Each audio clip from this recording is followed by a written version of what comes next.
Japanese Salmon Mirin-zuke.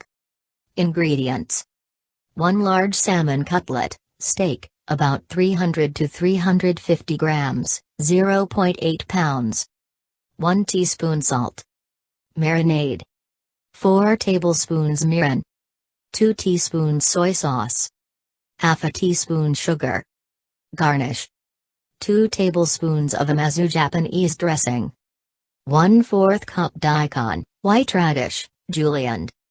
1/4 cup carrots, julienned. Directions: remove the bone from the cutlet to make 2 fillets.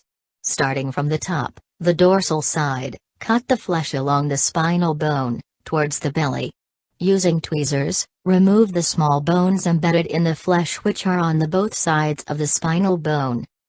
Salt the fish fillets on both sides and leave them for 10-15 minutes. This will extract moisture from the fish to reduce the fishy smell as well as to allow the marinade to penetrate better. Mix the marinade ingredients well in a Ziploc plastic bag which is large enough to place the salmon fillets. With a kitchen paper, wipe the moisture from the fillets and place the fillets into a Ziploc bag with the marinade. Shake the bag to ensure that the marinade coats all sides of the fillets. Seal the bag, removing as much air as possible. Leave it in the fridge at least overnight, and up to 2 nights.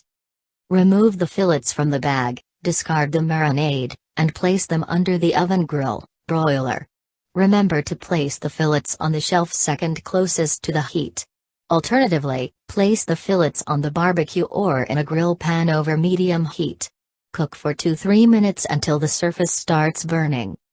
Turn the fillets over and cook for a further 2-3 minutes.